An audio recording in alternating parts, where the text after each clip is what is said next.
Okay. All right. Just a quick update here, just from a medical perspective. Obviously, nothing's really drastically changed from our standpoint as far as the guys.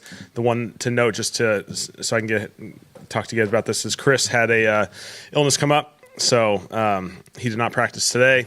He obviously is navigating that with our medical staff. Our medical staff is awesome, and for them to kind of get ahead of this, I thought it was credit to those guys. That really, he's in great care, and so obviously we'll let the rest of the status play itself out through the week. But he'll be good to go as we navigate this, and he's in great hands with Dr. Amos and all those guys. So. Is there anything you can just tell us about how maybe his symptoms or how he knew that he needed to go to the hospital?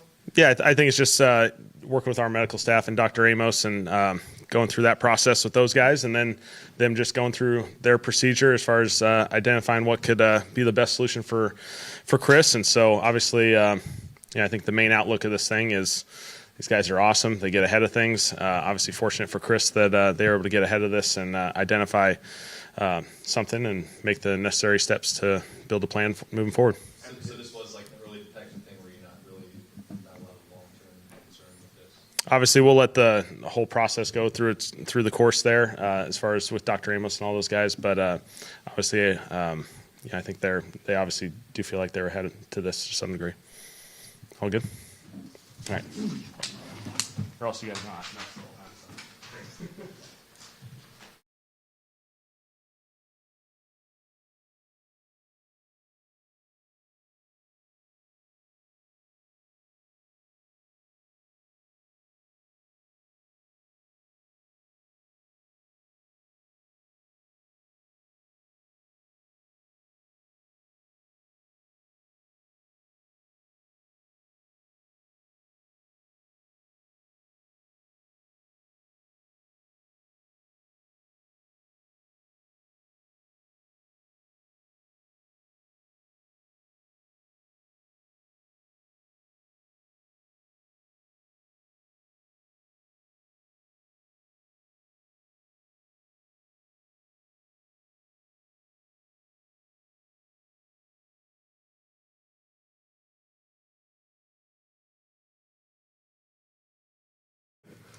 For Kai's 17-yard punt, what went wrong there, and then just what's kind of the teaching point, or how could he? Yeah, listen, what went wrong there was it was a little windy, and he dropped the ball too high in a windy day when he should drop the ball lower towards his foot. And when he dropped the ball too high, the wind pushed it a little bit, and then he had to swing across his body and hit a bad ball.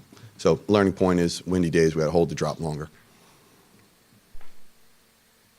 With Michael Davis' injury, is he going to be a difficult guy to replace? It seems like when he arrived, they kind of settled in the gunner kind of situation. Yeah, I think that he did a really good job when he got here. You're correct. I thought that he was excellent for us with him and Ike out there. Whenever you lose a starter, it's always difficult to replace, but we have other guys that practice it and have had to do it in the game even since he's been here. So, we feel confident and we'll be ready to go handle it. Were you happy with your return, getting your return options, I guess, in Mason Texas? And was I happy with the options? Yes. Was I happy with the results? Not so much. So it was a combination when you go back and you look at it. And there was actually two of them that were blocked up really well, and we didn't execute the way we needed to because we left a bunch of yards on the field there. What kind of is I'm sure not a whole lot changes, but when so many of these guys who've been core special teamers are now having to focus so much attention elsewhere with the injury, has that impacted anything? Yeah, every week it's impacted by guys when their roles step up on offense and defense, then that limits the amount of roles that they're going to have on special teams, and then someone else has to step into that role. And that's part of the challenge of coaching special teams in the NFL. Everybody goes through it, and that's kind of why we practice the way we do, even as far as guys that are on the look teams for our special teams units. We try to put them in positions that if they get called up to the game and have to play, that we kind of put them in some spots and be able to have them go execute. So it's an opportunity for guys. The last game of the year is going to be some new guys that'll be out there doing different roles, and it's a great opportunity for them. And I think the past couple weeks is we've had different players step up, especially on offense or on defense, and have made the most of it. It's a great opportunity for guys to step up on special teams to get their job done. All set? Thanks, guys.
We asked you, I guess, in the past, I mean, is this as tough of a test for a run defense as you're going to see all year? And obviously they've only heated up even more in their run game. So what challenge do they present? Yeah, 2 elite runners, but I think also O-line and a tight end group and a receiver group that's tied together in that, and a quarterback that can get him into the right play, into a premium look. So they do a very good job with their design, and then the quality of the backs, I think, speaks for itself. Brandon Broughton is like maybe the one rookie we haven't been able to really see just because of his injuries, but where do you kind of hope he goes from here? I don't know how he's doing his rehab, but just kind of ahead of next season. This is the last time we'll be Yeah. around here.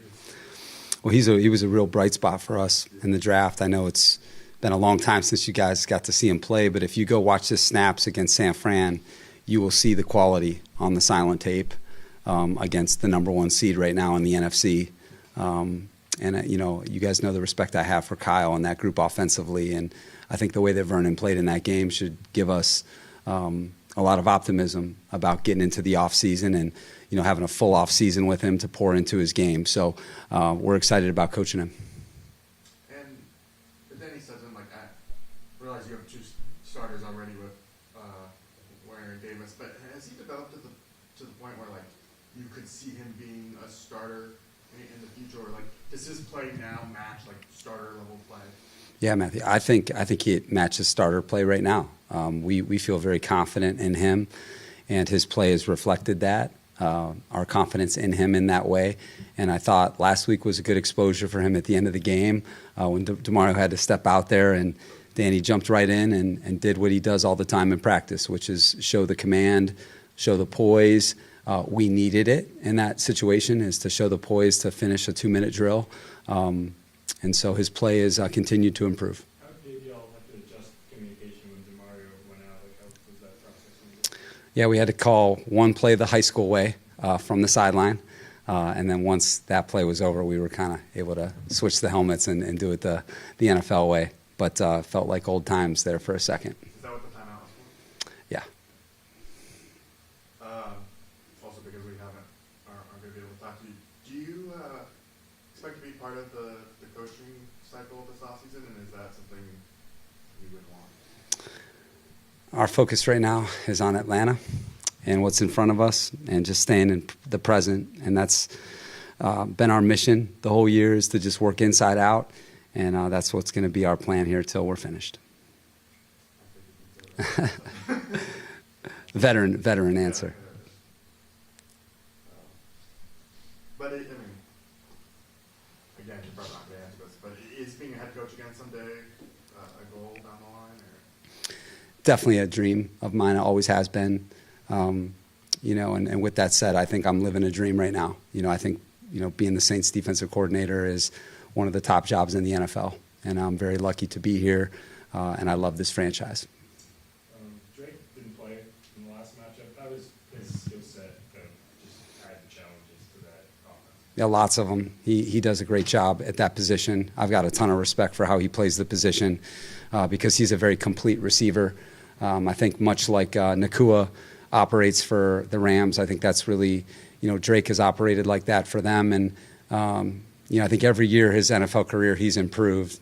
And I remember playing against him as a rookie when I was with the Chargers and doing a lot of work on him in the draft. And then we played him his rookie year.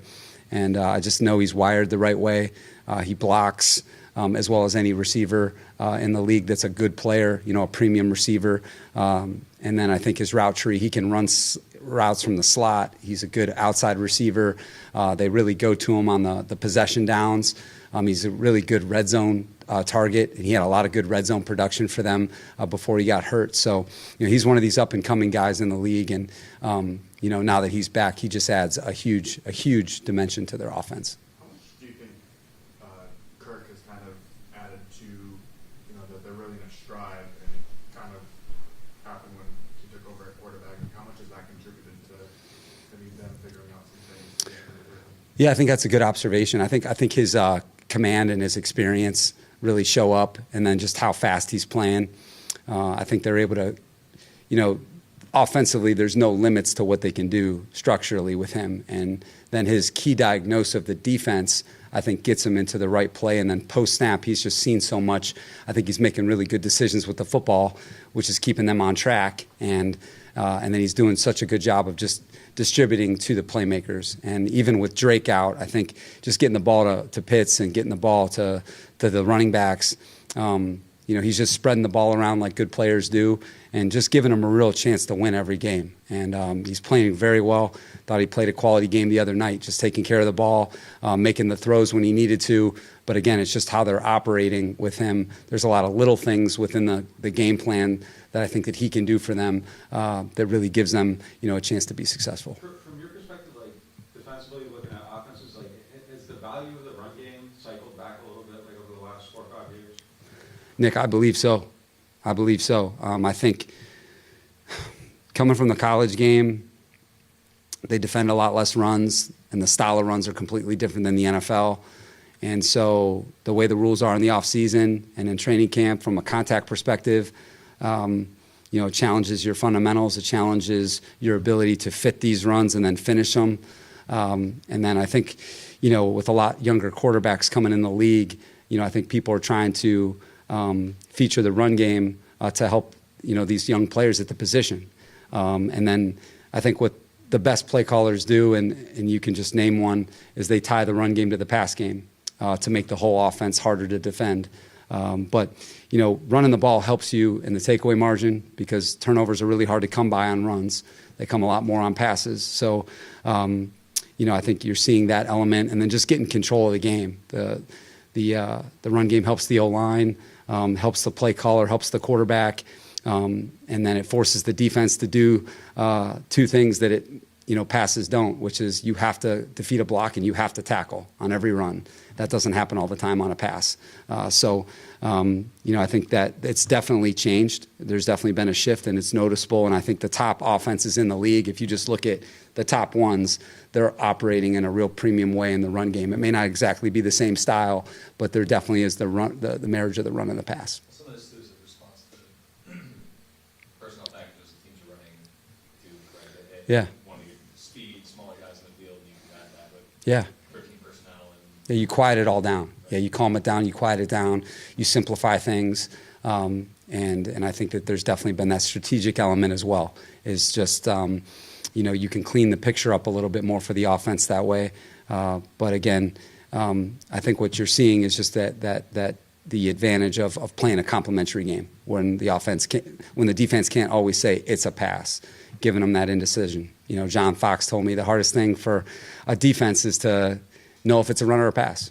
It may sound simple, but that's the hardest thing for us to do is to know if it's a run or a pass. So if you can do both, it's effective. Did Chase Young add a reel to the teach tape, or you don't want people trying to just do that because it's so impossible to pull off? Yeah, I'm not a part of the social media orbit. I wish there were more people in that orbit which would encourage him to be more ball secure. I wish that we could parachute him into our meetings. And so see how much we emphasize it so that they'll blame him if he fumbles, which they should. But, man, what a great play by him. I'm so happy for him. What a killer play by a player who's improving, and we needed that play in the game for us to win it. It was 13-3 at the time, and we were not in the fight yet. We were trying to get back in the fight, and that one got us back in the fight. And I'm really happy for him because it was a complimentary play. We had a really good coverage.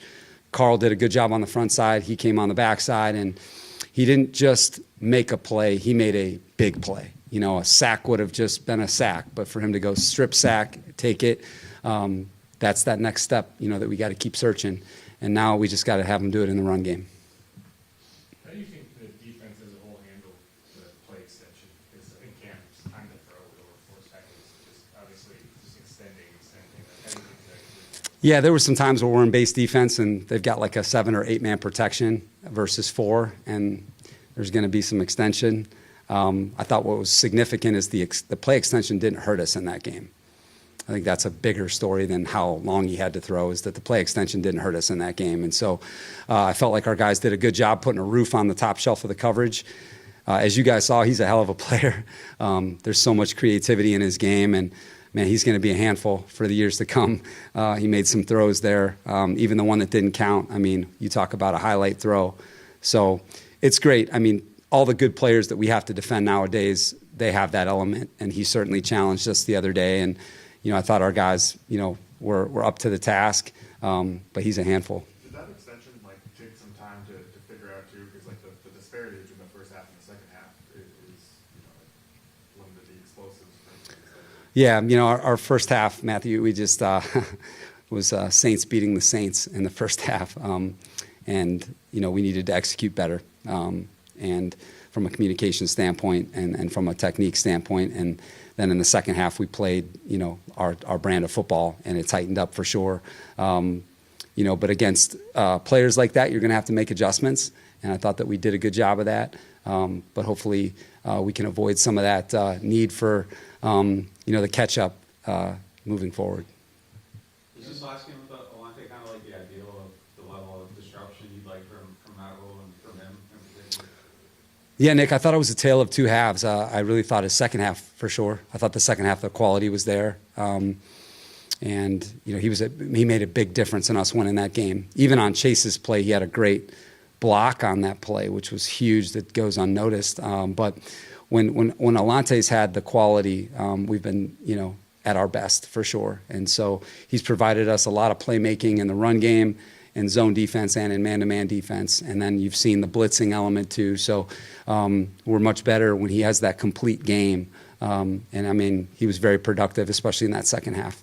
You ever been a part of a team that has this many game balls? As someone that has given them before, I tell Kellen, keep going, man. It's special to give them, especially when people earn them. And I think our guys have. And there have been some cool stories for our guys, you know, like some of these offensive players that were off the radar who have a career game. You know what? They deserve a game ball. And so it's really cool. And anyone who's ever received one, whether you're a coach or a player, knows how special that is, that you have it forever. So my advice to Kellen is keep going and don't have anyone stop you. Cam's made a few comments throughout this season that along the lines of Chase has finally kind of realized how important he can be to this team and what he has to do in order to achieve that. Is there anything that you heard about him from your time in San Francisco or anything like that that you've kind of seen something switch in him? I just think experience. You know, you guys have heard me talk about it with Chase. He's lived an NFL life. He's still so young, but he's been around, and so he's been through it. And I think now he's just in a comfort zone where he's just entering his prime. And fortunately for him, he's with a Hall of Fame player that he can truly look up to and learn from. You know, when I was with Von Miller in Denver, you know, one of the things that he told me that totally impacted and changed his career trajectory was being with DeMarcus Ware. Somebody that he could look to and see what it should look like, you know. And, you know, I saw the impact that Khalil Mack had on like a Leonard Floyd and a young Tuli Tuipulotu. And so when you get to, you know, have a mentor like that, it's also going to help you. And then I think what Chase has done is he just knows who he is as a player, and then he's been willing to improve. He has not stayed the same. Who he came into this league as is a much different player than what's on the silent tape now. And that's what we've really been after, is once you become that best version of yourself on the silent tape, then you're going to get the production because you're too good of a player. And I think that's what he's experiencing now, is what it feels like, you know, to do it the right way all the time, and, you know, what his game truly looks like. And then I think that you've been able to see the quality on the tape. Has Cam showed out a little bit about the second sack being taken away from him? Or? Man, I'll tell you, there's been some hot debate in the locker room, which has been fun. And man, I'm just, you know, I'm happy that he knocked one of them down, but that second one will be highly contested for sure.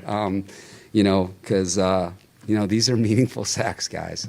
But, you know, just happy the way that he finished the game. Played a really quality game against Tennessee. Run and pass was very consistent for us. And, you know, his effort on that play that, you know, he made the incredible play that didn't count. His effort is the reason why he got that sack. So it's not silent tape when Cam's watching. Yeah. And you know, the good thing about Cam is he's got, like, the podcast, he's on TV, like he can go lobby, you know, for it. You know, he'll find his way to the finish line somehow. We're pretty sure he has in practice. Oh, I know it. Yeah, it's important, guys. It's important to use your the power of the pulpit, you know. So Thank you. all right, guys. Happy New Year, guys.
kind of goes through your mind when you hear about Chris and it's just kind of like the sympathy you have for him in a situation like this? Yeah, first off, for all of us, this is the game of football is a game of football, but the game of life is a lot more important. So number one, his health is what's most important.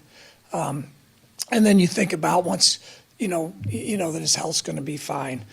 And he's in great care is the next thing is, for him, what a season, what a great job he's done, the accomplishments he's had, and, would like to see him finish the season, but that wasn't in our cards. So, our thoughts and prayers are with him. Yeah, it seems like it's extremely tough for him. Like, he talked so much about, after last game, about wanting to get to 17, and here it is at 17. Yeah.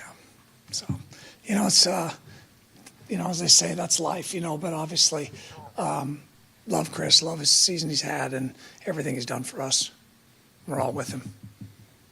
You've probably experienced something like this before throughout an NFL season, but if Chris doesn't play, every receiver that you have available in this game was not on the roster in week 1. I mean, have you ever seen an entire position group turnover? Well, I mean, if you look at it, it's really kind of the story of our offensive season. When you look at our personnel, I mean, we 2 running backs, that weren't here at the start of the season, and now we're going to have 3 receivers, that we're not really in the rotation at the top of the rotation to start the season. So that's the NFL, that's football. So, excited for the guys and their opportunities. These young guys are going to get opportunities to show what they can do, and, we're going to go play the football game. How has that been? I mean, how impressive has that been, or in what way has that been a strength of Tyler Shucks that, he's kind of working with a new rotation of guys almost on a weekly basis while having this success? I think it shows his maturity, the biggest thing. And he's been through a lot, like we've talked about numerous times. So, he's used to being around different casts. He did a couple times in college. So, but, when you do it in the middle of the season, it's obviously a little more challenging. But I'll say this, give all our guys credit because they spend the extra time after practice. They're talking through things all the time in meetings to make sure they talk through details that maybe they're not going to get a rep of something because just where you are from a practice rep standpoint and trying to make sure everybody's on the same page. What do you think about the job Idrick did just in this last game? Excuse me? The Idrick, how do you, what's that about? Obviously, phenomenal performance, and he's heavy. He's a big guy, and when he gets going downhill, it was fun. It was good to see him have that success. And he, like I said, he's worked extremely hard. Give him credit for, getting here, whatever halfway point of the season and really diving in and learning the system and then being able to go out and have that kind of game. It shows his dedication to his profession. And what about Kevin Austin and kind of the way that he's stacked up? Yeah, I was big for Kevin. Really excited for him, obviously. He gets the wheeler early in the game and then gets a touchdown catch. And, another guy that a younger player, that's kind of bounced around a little bit and had him in the offseason, did some nice things. Was right kind of on the cusp there as we, started the season. And now he got some opportunities and made the most of it the other day.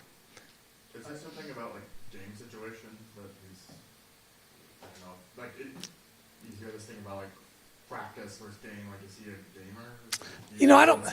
I don't think at this level that, sometimes at lower levels you can say, oh, the guy's a gamer, he doesn't really practice well, but a lot of that's because usually someone like that is more talented than the others because, there's such a fine line between success and failure in this league. If you're not mastering your craft every day, it's going to be very challenging to go out on Sunday and just make it happen. So then I assume that Kevin is matching practice with. Yeah, he's done a really good job. His preparation, I think a lot of it too is, sometimes it's like anything else in life. If you don't feel like your opportunity's right there, maybe you don't quite push as hard or prepare it. It's like, well, now all of a sudden it's like, hey, I know this opportunity's coming. And you take, your level of preparation and your level of intensity to another level. And he's done a nice job of that. And that's not just last week. He's done that throughout as the season's kind of progressed. Audric mentioned after the game, some of the coaches at halftime were a little fired up and talking about the standard and what wasn't being done in the first half of that game versus what do you think kind of led to the offense instead? I don't know that I can pinpoint one exact thing. It didn't feel like we were necessarily in sync. And now listen, give them a lot of credit. You know, Jeffrey Simmons is as good a defensive lineman as there is in this league. He was trying to wreck the game by himself. So give them credit. You know, they were doing some good things, but just didn't feel like we were locked in. We were totally focused. Didn't feel like the flow of the game was going the way it should. It just kind of felt like we were there, and the intensity wasn't what it needed to be. But give our guys credit, man. They regrouped at halftime, you know, got their eyes set forward and went out and played a good second half. Outside of football, just given it's around the holiday season, I know everyone's still a little spread out, but I imagine it's been a while since the whole family's been this close geographically. Just what's that been like this year?